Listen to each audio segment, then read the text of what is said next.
Hello guys, नमस्कार। कैसे हैं आप लोग? आई होप दोस्तों कि आप लोग काफ़ी अच्छे होंगे। आप अपनी तैयारी काफ़ी अच्छे ढंग से कर रहे होंगे। दोस्तों, मैं आज 72 बीपीएससी प्रीलिम्स के बारे में बात करने वाला हूं।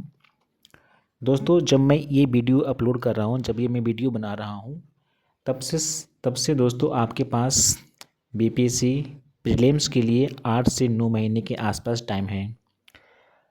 दोस्तों, ये टाइम आपके जीवन के लिए, आपके कैरियर के लिए, आपके आने वाले जनरेशन्स के लिए, आपके समाज के लिए दोस्तों, ये टाइम बहुत ही क्रूशल है आपके लिए, बहुत ही यूनिक टाइम है।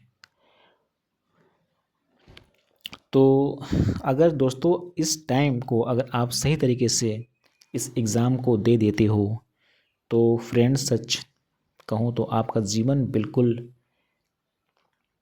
बिल्कुल मैजिक तरीके से बदल जाएगा।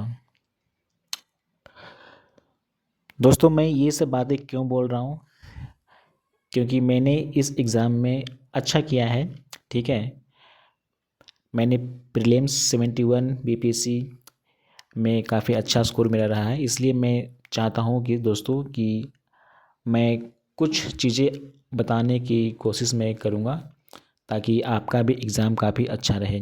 मैंने दोस्तों 71 बीपीएससी में मेरा जो प्रीलिम्स में जो स्कोर रहा था दोस्तों, वो 103 नंबर था।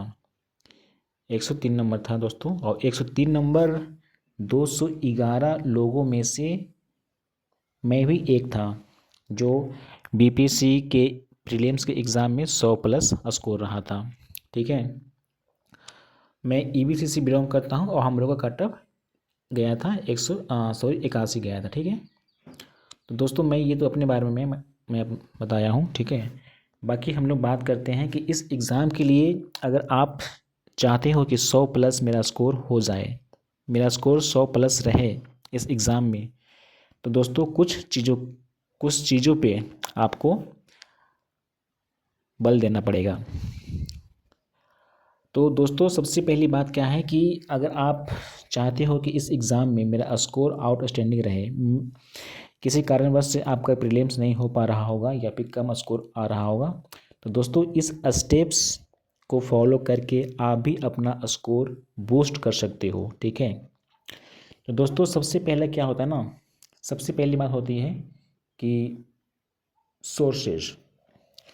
दोस्तों मैं यहाँ पे सोर्सेज हाइड किया हुआ हूँ क्योंकि मैं ये वीडियो बहुत ही छोटी बनाने वाला हूँ। नेक्स्ट वीडियो आएगा दोस्तों, उसमें मेरा सोर्स क्या था, मैंने किस प्रकार से अप्रोच किया इस एग्ज़ाम के लिए, मैं वो सब चीज़ें सब कुछ मैं दोस्तों आपको साझा करने वाला हूँ। दोस्तों सोर्स आपका जो भी हो, ठीक है ना, चाहे वो एनसीईआरटी हो, दृष्टि हो, लुसेंट हो, कोई भी बुक हो, दोस्तों सोर्स एक ही होना चाहिए। आपका सोर्स एक ही होना चाहिए। मल्टीपल सोर्सेज से पढ़ोगे ना दोस्तों तो आप इस एग्ज़ाम से उस समय ही बाहर हो जाओगे। तो दोस्तों सोर्स एक ही हो और वही सोर्स आपका 1 साल तक लगभग आप उसी को बार बार पढ़ते रहो। तो ये चीज़ है दोस्तों सोर्स के बारे में। दूसरा दूसरा क्या है ना, दूसरा है दोस्तों कि राइट नॉलेज। दूसरा है दोस्तों राइट नॉलेज, मतलब सोर्स हो, लेकिन जैसे कि एनसीईआरटी बुक है, तो एनसीईआरटी बुक है तो बीपीएससी के अकॉर्डिंग इसमें से कौन कौन से टॉपिक इम्पॉर्टेंट हैं दोस्तों, ये चीज़ आपको समझ में आनी चाहिए। आपको चाहे आपका सोर्स जो भी बुक्स हो, जो भी किताब हो, आप उस किताब को बिल्कुल पेज बाई पेज पढ़ने की कोशिश बिल्कुल मत करिएगा। ठीक है, आपको क्या पढ़ना है क्या छोड़ना है, that is important for you. तो ये चीज़ें आपको पता होनी चाहिए दोस्तों। मैं सब कुछ क्लियर तरीके से मैं बताऊंगा। नेक्स्ट वीडियो में मैं सब कुछ बताने वाला हूँ कि किस प्रकार से आप पढ़ सकते हो, क्या छोड़ना है, क्या नहीं पढ़ना है। ठीक है, उसके बाद दोस्तों अगर आप समझ गए हो कि राइट नॉलेज मुझे क्या पढ़ना है क्या छोड़ना है, उसके बाद उस नॉलेज को बार बार आपको रिवीजन करना है। फर्स्ट रिवीजन दोस्तों 7 दिनों में, सेकेंड रिवीजन 30 दिनों में, थर्ड रिवीजन आप एक शॉर्ट नोट बना के कर सकते हो, या फिर जो भी आपका तरीका हो आप रिवीजन उस कंटेंट को बार बार करते रहो, ठीक है। रिवीजन हो जाती है फ्रेंड्स, उसके बाद आता है प्रैक्टिस। प्रैक्टिस प्रैक्टिस के बिना कुछ नहीं होने वाला है दोस्तों। ये चारों स्तंभ आपका काम नहीं करेगा जब तक प्रैक्टिस नहीं करोगे। और प्रैक्टिस में भी दो चीज़ें आती है, ठीक है। एक MCQs प्रैक्टिस आता है, दूसरा प्रीवियस ईयर क्वेश्चंस प्रैक्टिस आता है, ठीक है। मतलब कि MCQs प्रैक्टिस तो आप कर ही रहे हो, लेकिन प्रीवियस ईयर क्वेश्चंस को प्रैक्टिस करना बहुत ही ज़रूरी है दोस्तों।